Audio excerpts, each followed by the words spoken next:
네, 지난 19일이었죠. 부산의 한 건설 현장에서 일하던 노동자가 숨지는 안타까운 사고가 발생했습니다.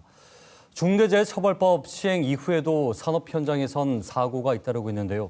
근본적인 대책은 없는지 석병수 부산 노동권익센터장과 함께 얘기 나눠보겠습니다. 어서 오십시오. 네, 반갑습니다. 예. 자, 지난 1월 초였잖아요. 이 중대재해처벌법 시행 이후에도 사망 사고가 지금 반복이 되고 있습니다. 네. 이게 뭐 정착이 안 된 건지 아니면 실효성이 없는 건지 어떻게 봐야 될런지요? 지난 1월 27일 중대재해처벌법이 시행되고 난 이후에 석 달 사이에 부산 지역 10명의 노동자가 산업재해로 사망을 했습니다. 예. 최근 지난 19일에도 해운대 아파트 공사장에서 건설 노동자가 추락 사고로 사망을 했습니다. 예. 10명의 노동자 중에서 7명의 노동자가 건설 현장에서 추락이나 끼임 사고로 사망하는 안타까운 일들이 계속 발생을 하고 있는데요. 네.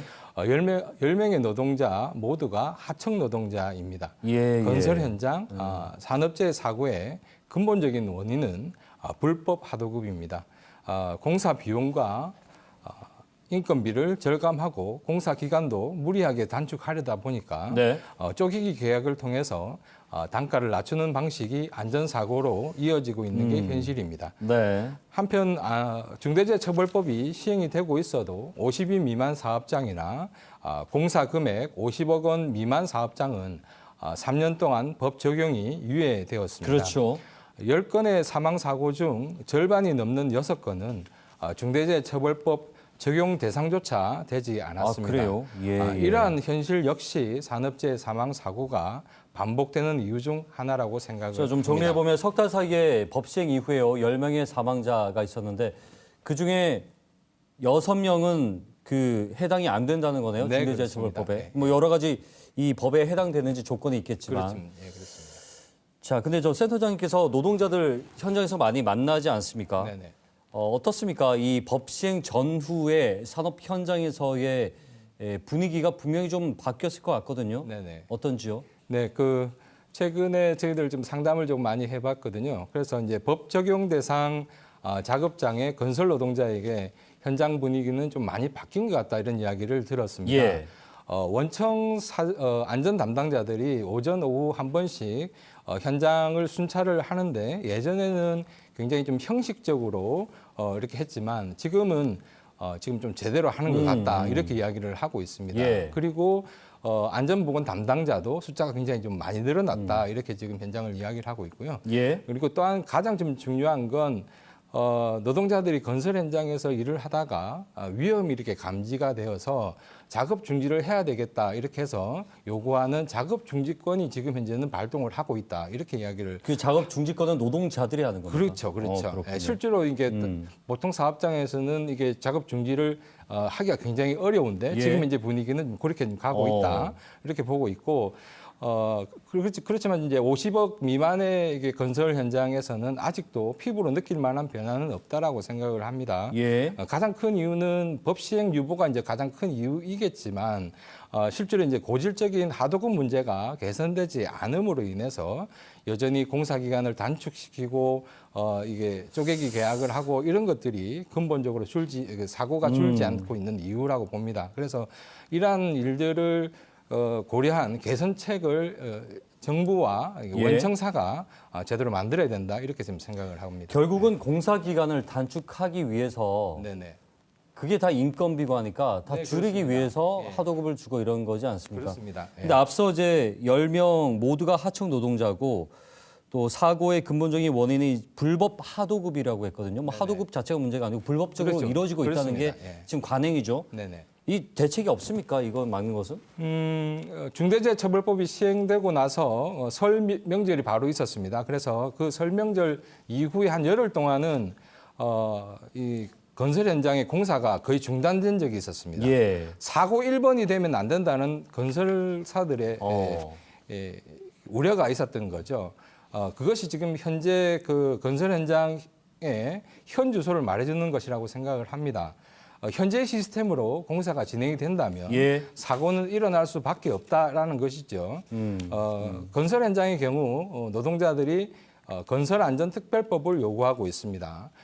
건설 노조가 요구하는 건설안전특별법은 원청에게 권한에 상응하는 안전관리 책임을 부여하는 내용을 담고 있습니다. 예. 지금까지 건설 현장에서 산업재해 사고가 나면 하청업체의 과실만 따져서 처벌을 했었습니다. 그래서 중대재해처벌법이 되면 조금 나아지는가 싶지만 아직도 뭐 원청에 대한 책임이 명확하지는 않습니다. 예. 그래서 이제는 건설 현장에서 모든 걸 종합적으로 관리하는 원청 시공자가 안전하게 건물을 지을 수 있도록 책임을 부과하는 법과 제도가 필요한 것 같습니다. 잠시만요. 중대재해처벌법에서도 이 원청의 책임을 따져 묻는 것이 빈약하다는 건가요? 약간 빈약은 합니다. 아직 지금 이제 여러 가지 그 뭐 판례나 이런 것들이 좀 예, 나와야 구체적으로 이야기를 할 수 있다 이렇게 지금 하고 있고요. 그래서 최근 부산시가 이제 불법 하도급 해소센터를 만들어서 전문가와 함께 현장 조사를 통해서 문제를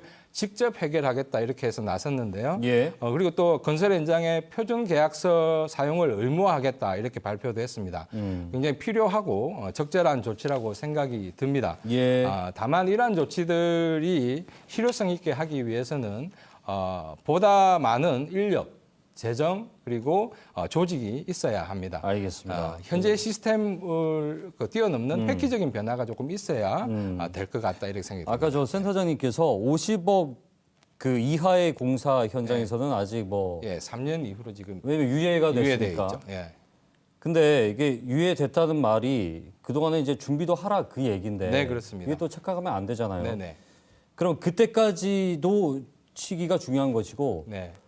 또 다른 법에서 커버하지 못하는 어떤 사각지대에 있는 소규모 사업장들이 있지 않습니까? 네, 5인 미만 사업장들이나 그렇죠. 쪼개기를 이런 하는 대책들은 그러면 근본적으로 어떻게 접근하는 게 맞다고 실제로 보시는지? 소규모 사업장들 관련해서는 이게 작년 한 해 부산 지역 산업재해 사망자가 113명이었습니다. 예. 이 중에 50인 미만 사업장의 산업재해 사망자가 85명으로 거의 한 75%에 해당합니다. 그리고 특히 5인 미만 사업장의 그 산업재해 사망자는 36명으로 31%에 해당됩니다. 그래서 이 5인 미만 사업장을 포함해서 50인 미만 사업장에 대한 실효성 있는 안전 대책을 세워야 이 중대재해로 사망하는 사망자가 줄어들 것으로 판단이 됩니다. 예. 그래서 중대재해처벌법이 시행되면서 고용노동부와 산업안전보건공단이 50인 이상 사업장에 기업당 250만 원을 지원해서 전문가들로 하여금 안전보건관리 체계 구축을 위한 컨설팅을 받을 수 있도록 지원 사업을 지금 이제 하고 있는데 예. 50인 미만 소규모 사업장에는 이런 정부 지원 사업이 지금 이제 전무한 상태입니다. 그래서 법 유예 여부와 상관없이 소규모 사업장에 대한 산업 안전 예방을 위한 사업이 굉장히 필요하고 예. 정부가 소규모 사업장 산업재해를 위해 예산과 정책을 과감하게 확대해야 될 것 같습니다. 알겠습니다. 부산노동권익센터도 부산시의 요청으로 해서 건설 사업장과 소규모 사업장 노동 안전을 위해서 지금 현재 노력을 하고 있는데요.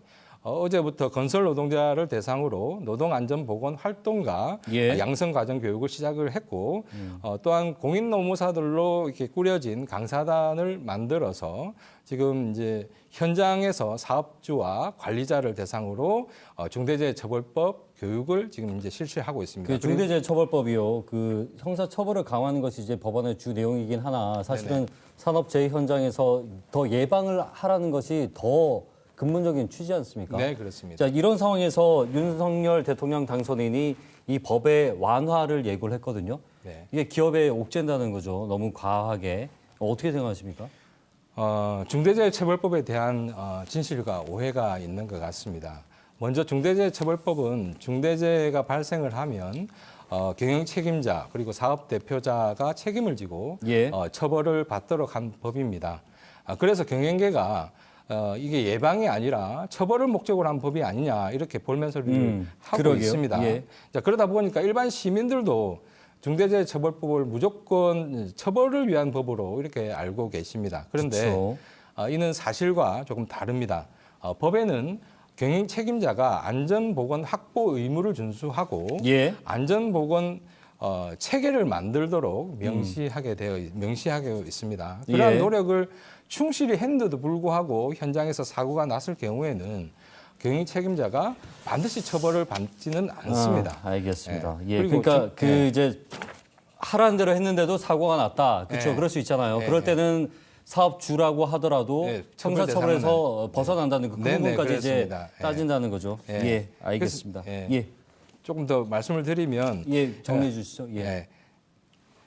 중대재해처벌법은 중대재해라는 결과와 경영 책임자의 안전보건 확보 의무 미준수 사이에서 인과관계가 있을 때 예, 처벌하는 법입니다. 그래서 이 대통령 당선인도 이 법 취지에 맞게끔 우리 사회에 잘 정착되도록 노력을 알겠습니다. 해주시면 좋겠습니다. 예, 오늘 말씀 여기까지 듣겠습니다. 고맙습니다. 네, 고맙습니다. 네, 서병수 부산노동권익센터장과 함께 얘기 나눠봤습니다.